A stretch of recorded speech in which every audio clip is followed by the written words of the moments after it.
Nagbabalik na naman ang inyong tagapaglingkod ng mga balita at pawang katotohanan lamang. Makapanindig balahibong balita nga ang talagang sinagot nga ni Coco Pimentel kay Marcos, Luistro at Abante. Dito natin makikita na talagang nakikipagdebatehan na nga itong si Coco Pimentel dahil nga sa mga pawang na kasinungalingan na sinasabi ng mga mambabatas na ito ay talagang matapang na sinasagot ni Coco Pimentel. Dito nga natin makikita na talagang matapang rin itong si Pimentel na ito na talagang isiwalat ang mga kabulukan at kabalbalan ng mga Marcos, Abante at Luistro na ito. Sa kabilang banda ay talagang nanggagalaiti na rin sa Galit si Kong Rodante Marcoleta dahil nga sa mga kabalbalan na ginagawa nila sa loob mismo ng palasyo at talagang pambabalasubas sa bansang Pilipinas ay hindi na nila masikmura. Well mga kaibigan, para nga sa karagdagang impormasyon, panoorin nga natin ang buong video. At kung bago ka pa lamang sa aking channel, huwag kalimutan i-click ang subscribe button at notification bell para lagi kang updated sa ating mga bagong video. At para sa solid viewers natin dyan, maraming salamat sa walang sawang pagsuporta. Wala naman kung hindi talaga ma-achieve because he assumed 18 or 22% ng assumption. I'm getting the MTFF assumptions, Mr. President. So on, paiba-iba. So, eto nga. Kawawa kasi Presidente rin, Mr. Presidente. Sa SONA niya, he mentions figures eh.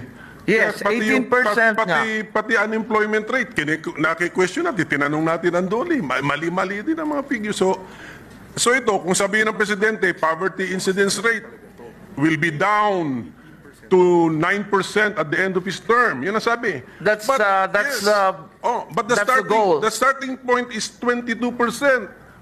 If the DSWD figures are to be believed, mali. It should laid out for us the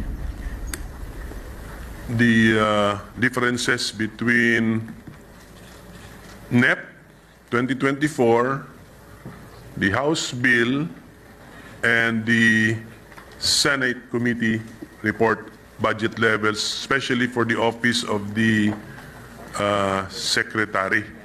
Doon po yung malalaking changes eh.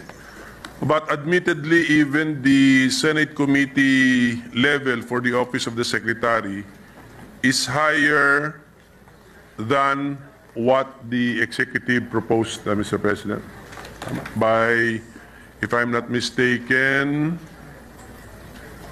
32 billion. 32 billion, yes. Yes, 32 billion. Yeah. So, this constitutes the 33.312 billion constitutes the House increases. again, Mr. President, 32, yung committee report po natin increases the NEP by 32 billion. The House version, more than our increases. So sige nga, did we retain the proposed House increases? Hindi. Not in totality. In the meantime, we retained, but there's also a significant reduction in the Senate version. Around 1 billion. Yes, not quite. 800 million. Okay, around 800 million. What PAPs were affected by our reduction? Compared to the GAB? I think the reduction involved the 4Ps. Amount. Those who have graduated, and also different projects such as the reduction in the sustainable livelihood, I believe, as it has already been encompassed by other projects. Sige, yun yung the sustainable livelihood program is meant, ito po, yun yung aking understanding, is meant to be the follow-up program for those who have improved their life circumstances under the 4Ps program. Tama po ba yun? Parang graduated yun, di ba? From 4Ps, you now go to SLP? Yes, that's correct. But the SLP is also involves other projects in the Kalahi Seeds and others. So I think there's an effort to streamline and simplify these livelihood projects. The magic words have been mentioned, Mr. President. That's why if SLP contains the Kalahi seeds, that's why I fail to understand what SLP is all about, because I really do not understand what Kalahi seeds is. So siguro we will devote time siguro, Mr. President, para maintindihan po natin, no? Okay. Okay, Kalahi seeds is what? A program of the DSWD? Yes, the Kalahi Seeds, as we know, is Kaunlaran at Kabuhayan sa Barangay KKB. And this was a program that started in the early 2000s. First, it was foreign funded. As we recall, there were OSAID grants derived by then Secretary Gloria Macapagal Arroyo. So matagal na to, mga tira-tira na to. Yung iba rito, nanggaling sa foreign funded, sa World Bank. Ngayon, nag-a-apply na naman sa ADB. Yung iba naman, totally locally funded. So, among the modalities, yung kauna-unahan, yung community-driven development. So, there's a 500 million here na binibigay sa LGU to choose kung ano yung gusto nila. Whether it's an artisan well or a farm-to-market road, bahala yung LGU. So, isa yung ganon. And then, there's also the pag-abot na project, which is a reach-out project for street dwellers, which is also affiliated with another project of one of our colleagues, and that's the Balik Probinsya. Pag-alis nila sa mga lansangan, dadalhin sila sa probinsya. So that's back-to-back, pag-abot at saka balik probinsya. Pagkatapos nito, meron tayong iba't ibang cash for work, which is derived from the 2022 APRO. Yung na-extend natin dahil sa COVID, yung cash for work. Ito na naman yung mga persons with disabilities, may 300 million for the graduates and college students who are unable to find work post-pandemic, may 1 billion dyan. And then there's a new pilot project called the Tarabasa Tutoring Program, which endows the tutor for a 20-day period, 2 hours a day, with a budget of 900 million. Hindi pa tayo natatapos dyan.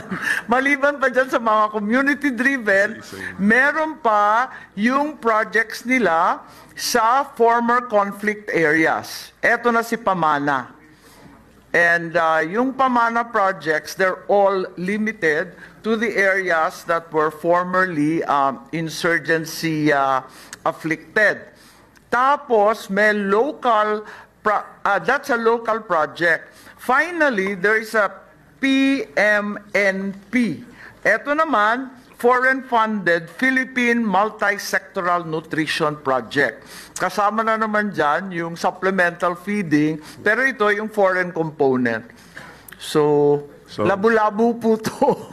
Kaya nga parang nakita ko na parang the program wants to be a mini government, but ang main function is to extend assistance. Yan lang. Basta iba-iba kahit anong problema. Pero so if this is a program, sige nga, how long has this been a program of the DSWD?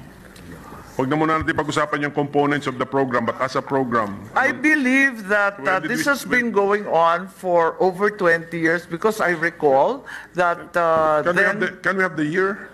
I think the DSWD should know the year. 2003. So this is a 20-year program, and in 2017, the minority leader himself initially proposed the Kalahi KKB. I believe that seems to be on record as one of your initiatives, po.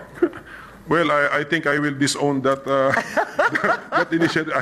I have no idea. I have no recollection, Mr. President, that I have understood this Kalahi program. So I would not have proposed that, Mr. I President. believe it has morphed since the time you initially proposed it as a community development program. If it's is this program intended to have a natural lifespan? Is this program to expire in the future?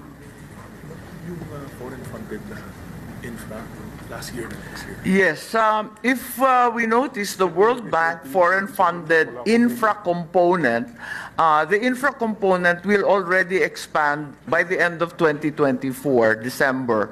So yun, patapos na yun. Yung OSAID is long gone. I think there's an application for additional funding with the ADB naman, and this is for more additional community-driven development programs.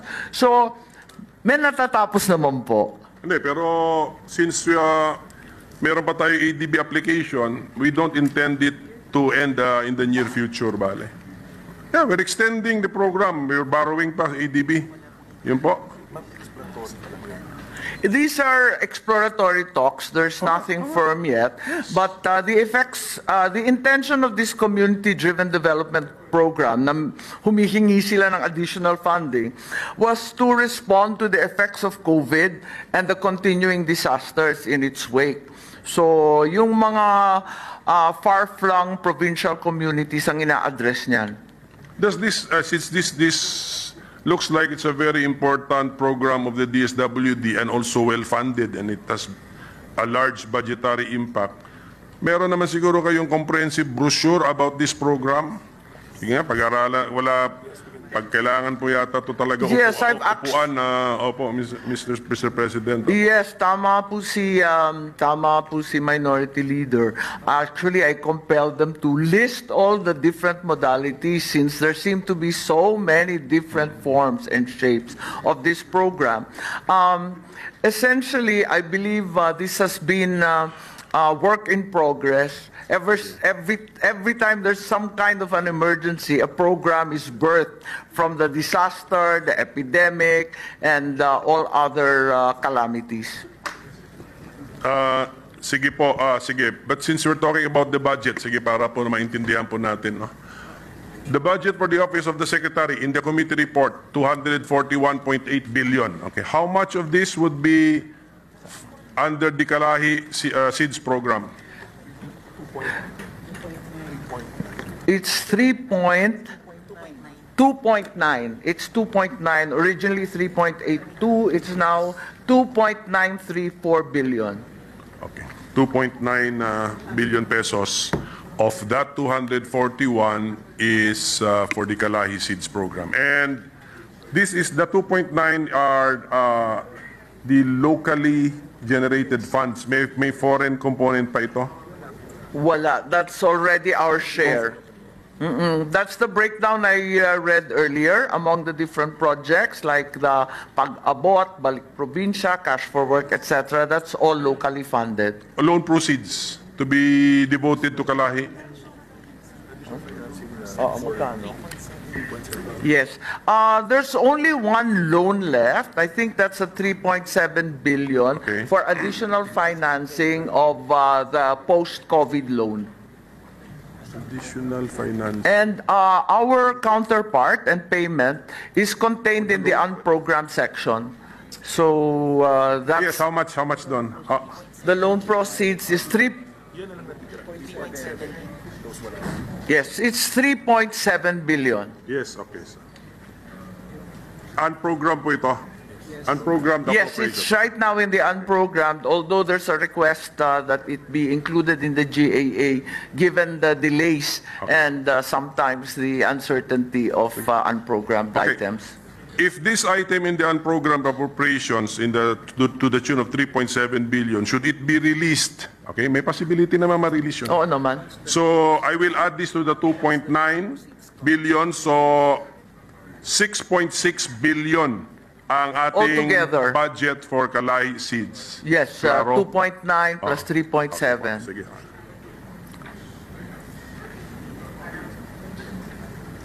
Okay. Pero, of course, the four-piece program's budget dwarfs the Kalahi SEEDS budget. How much is our four-piece program? I think it's upwards of 50% of the budget of the department, it's 112,835 million. It's now been reduced actually by the Senate. From the original amount, it's now 103,953 million. Okay. And actually, there have been questions about the reduction because they've been spun out to different projects. How come itong 4-piece is also a regular program of the DSWD? Yes, that's the largest program. Since when? Since 2007, I believe it started out as a pilot project, then was ratcheted up as phase 2 and phase 3. So it started. It's actually been going on for, what is it now? 16 years. 15? Yeah. 16 years. 2007. 2007. Okay. Yeah. Kaya nga, but if we look at the amounts given to the program, masyadong volatile. Can you explain why the volatility in the amount given to the program? Yeah. That's a constant. I think it's been a constant. It's always been roughly 50% of the DSWD budget. Parang ever since yan na talaga yung amount. Over time, it's always 50%. 1.4 million households constantly being serviced. 4.4 million households. They're the target households because that's so far what we can afford. Hindi, yung answer na it's always 50% of the budget, parang all the more naging arbitrary eh. So, it's just a formula, then we set aside the amount for a 4-piece program. What I meant when I said volatile, Yes. volatile, kasi, for Yes. example, ngayon sa budget process, ang amount niya patalon-talon eh. 112 billion is was the proposal of the House or of the NEP. And then Senate version 103. We can just discard 9 billion, ganun lang ba yun? That's in the Senate version. Being that in our assessment, at least in the committee, there were quite a few had graduated or by natural circumstances became disqualified. Wala na silang minor children. So natanggal na sila sa listahan. And the exit strategy always is, pagkatapos na ng 4-piece, mag-sustainable livelihood and they can avail of other training programs. Doon ako interesado nga sa graduates eh, kasi if the program which is meant to assist the poorest of the poor or including the poor, ano ba itong programa? I think we have to say it's only the poorest of the poor because our cutoff is always at 4.4 households when we know for a fact that there are probably more who would qualify. There's a very large waiting list, particularly after the pandemic. So we look at the households. What is, from the point of view of the DSWD, the Philippines is composed or comprised of how many households, Mr. President? Total household. 4.7 million household. Sorry? Yes. Yes. Whereas DSWD is only able to service 4.4, the PSA states that there's a 4.7 impoverished household figure. So there's still a significant number that await some help. Yes, but if you talk about households, siguro the DSWD has an idea how many total households in the Philippines, kasama Forbes Park. Yan ang tanong ko. Total. Yung total. Ano, Opo. because they always deal with the poor. No, I think it's upwards of 20. 20 million households. 20 million households. Oo. Pero dun sa 20 million, yung considered poor, nasa 6 million. Ang nasa service, 4.4. Tama ba? Mali yung sinabi kanina. Mali yung sinabi kanina. Yan na naman tayo, yung PSA, talagang pinapabalik natin bukas dahil yung pagdating talaga sa statistics, mali-mali tayo. Tama. So what is now the final Now, answer? yes, so it seems Pero Mr. President, ang kawawa si PSA, siya ang pinapabalik. Tama. Actually, di ba nagka-problema na tayo dyan kasi yung listahanan kung family versus household, tapos yung poverty thresholds, iba-iba rin kasi. Tapos ngayon, nasa CGMP naman tayo, iba na namang listahan yun. So, in any case, apparently there are 20 million households recorded in the Philippines. 6 million are assumed to be poor. 4.4 million are actually served by the 4Ps program. From the point of view of our policymakers and program designers in the DSWD, 6 million households you assume them to be poor. Yes. Tama, yun pa narinig That's ko. the finding of the PSA. Well, that's the finding of the PSA. Kala ko 4.7. Sorry. Now it turns out it's not PSA to blame. Okay. It turns out it's the DSWD's own listahanan 3 that says 6 million are in fact poor out of the 20. Okay. Kaya ko tinatanong yun kasi nag-ratio percentaging ako eh. Tama. 6 of 20, 30%. 30%. 30% households. Yes, I believe so. Okay. Yeah, it's a very large sum. If we should follow that, then poverty incidence rates surveys must be in the vicinity of 30%. Is that the admission or the data of the current administration that the poverty incidence rate right now is 30%? Ano? Kuya, tigil ko na. Hindi, percent. 18. Yes, I think that the poverty level that's officially stated is always 18%. But by these numbers, the minority leader is right. It's upwards of 30+%. So there needs to be a distinction between the two. Kasi yung listahan hindi naman buong country pinaka-assess. Yes, I think it boils down to listahanan's weaknesses, and that's because listahanan does not assess the entire 20 million, but a mere 15 million. May tinira pang 5 million eh. And we should also probably consider that listahanan was finished during the time of COVID, so that the indicators would also... So we could be wasting money actually, giving to households who should not have qualified, if that is the reasoning, Mr. President. I think there's a focus in the listahanan on the hunger hotspots, the really poverty-ridden areas, and they don't include the more prosperous regions. And as a result, it's skewed toward poverty, kaya napakataas. Hindi. Even if yung 5 million na hindi nyo sinurvey, consider na natin hindi poor, it's still 30%. It's still 30%, yeah. It doesn't make any sense, Mr. President. Kasi you still boil down to 4.7 out of 15. So, malaki pa rin eh. This has always been the discussion. I think there's always been a problem with poverty data, and I'd be the first to say so, because as a governor, I had to disaggregate my own provincial data with great difficulty. Dahil unang-una nga, iba yung household at saka family, tapos yung consideration ng poor, malnourished, and so on, pa-iba-iba. So, eto nga. Kawawa kasi presidente rin, Mr. Presidente.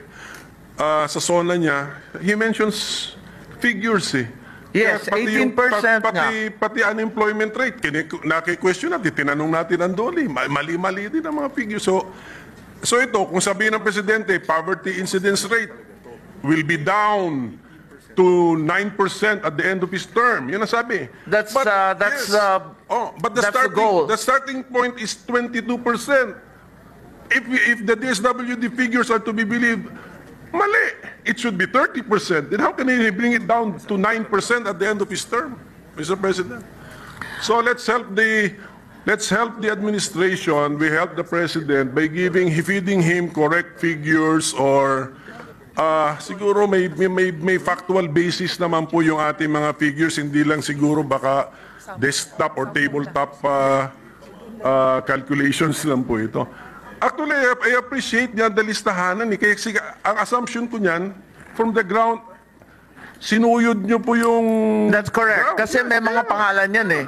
Oh. Hindi katulad ng PSA na sampling. Nagsasample rin yung listahanan, pero basically, as you said, it's derived from the ground. MTFF assumption. Then how come the administration does not use the 30% figure of DSWD, the more accurate figure?